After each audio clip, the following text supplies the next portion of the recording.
তো স্বাস্থ্য সচেতনতার কথা মাথায় রেখে আমরা বেশিরভাগ সকালবেলায় ব্রেকফাস্টে আর না হলে রাত্রিবেলা ডিনারে আমরা রুটি খেয়ে থাকি। দেখুন, রুটি ভাতের থেকে স্বাস্থ্যকর এই কারণে আমরা ভেবে থাকি কারণ রুটির মধ্যে ফাইবার বেশি রয়েছে ভাতের থেকে। রুটির মধ্যে প্রোটিন বেশি মাত্রায় পাওয়া যায়।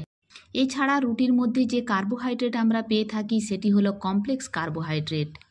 কিন্তু মনে করুন আমরা রুটি বানানোর সময় আটার সাথে এমন কিছু জিনিস যদি আমরা মিশিয়ে নিই যার ফলে সেই রুটি আরও অনেক বেশি পুষ্টিকর হয়ে যাবে, আর তার সাথে সাথে আমাদের পায়ের নখ থেকে চুল পর্যন্ত বিভিন্ন প্রকার রোগের থেকে আমাদের দূরে রাখতে সাহায্য করবে, আমাদের লিভারকে ঠিকঠাকভাবে ফাংশনিং করতে সাহায্য করবে, আমাদের কিডনি যাতে সঠিকভাবে কাজ করে সেদিক থেকে সাহায্য করবে, আমাদের ডায়াবেটিস কন্ট্রোল করতে সাহায্য করবে, অর্থাৎ আমাদের রক্তে সুগারের লেভেল মেনটেন করতে সাহায্য করবে, আমাদের রক্তে কোলেস্টেরল এবং ট্রাইগ্লিসারাইডের মাত্রা যাতে বৃদ্ধি পেয়ে না যায়, অর্থাৎ আমাদের হার্টকে হেলদি রাখতে সাহায্য করবে, আমাদের স্কিন, আমাদের চুল, আমাদের হাড়, আমাদের প্রত্যেকটি অঙ্গ প্রত্যঙ্গ যদি আরও অনেক বেশি সুস্থ আমরা রাখতে পারি তাহলে কেমন হয়। দেখুন, সাধারণভাবে গমের আটা থেকে তৈরি রুটি খেতে আমরা অভ্যস্ত, কিন্তু গম ছাড়াও আরও এমন বেশ কিছু খাদ্যশস্য রয়েছে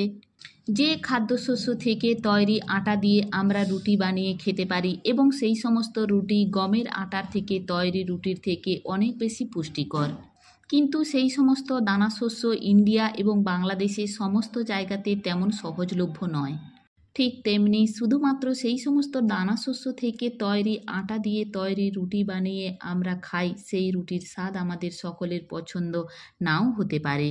কিন্তু যখন সেই সমস্ত দানাশস্য থেকে তৈরি আটা গমের আটার সাথে বিশেষ অনুপাতে আমরা মিশিয়ে নিয়ে রুটি বানিয়ে খাই, সেই রুটির স্বাদ গমের আটার রুটির থেকে অনেক বেশি হয়ে যায়। তার সাথে সাথে সেই রুটি আরও অনেক বেশি পুষ্টিকর হয় এবং আমাদের শরীরকে বিভিন্ন প্রকার রোগজ্বালা থেকে দূরে রাখতে সাহায্য করে। বাজারে বিভিন্ন কোম্পানির মাল্টিগ্রেন আটা পেয়ে যাবেন, কিন্তু আমি রেকমেন্ড করব সেই মাল্টিগ্রেন আটা বাড়িতে তৈরি করে খান। যে দানাশস্যের আটা ব্যবহার করব সেটি হলো চিকপি ফ্লোর, অর্থাৎ কাবলি ছোলার থেকে তৈরি আটা। দেখুন, এইখানে বেশ কিছু মানুষের কনফিউশন থাকে, কাবুলি ছোলা থেকে তৈরি আটা এবং বেসনকে অনেকে গুলিয়ে ফেলেন। কিন্তু আপনাদের জানিয়ে রাখি যে বেসন হলো বেঙ্গল গ্রাম বা দেশি ছোলার যে ডাল, সেই ছোলার ডাল পিষে বেসন তৈরি করা হয়। কিন্তু কাবুলি ছোলা বা যেটি চিকপি আমরা বলে থাকি, সেই চিকপি পিষে যে আটা তৈরি করা হয় সেই আটা আমরা মাল্টিগ্রেন আটার মধ্যে ব্যবহার করব। কাবুলি ছোলার মধ্যে প্রচুর পরিমাণে প্রোটিন থাকে, তাই আপনি যদি কাবুলি ছোলার আটার রুটির মধ্যে মিশিয়ে নিতে পারেন সেক্ষেত্রে রুটির মধ্যে প্রোটিনের মাত্রা অনেক বেশি বেড়ে যায়।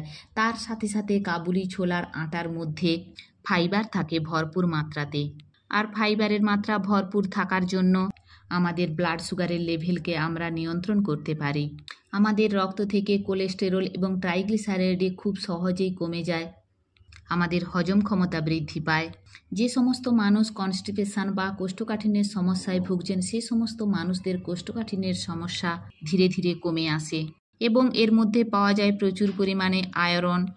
তাই যে সমস্ত এনিমিক পেশেন্টরা রয়েছেন, অর্থাৎ যে সমস্ত মানুষদের শরীরে রক্ত কম থাকে, সেই সমস্ত মানুষদের এই রক্তাল্পতার মতো সমস্যাও কিন্তু ধীরে ধীরে কাটিয়ে উঠতে পারেন।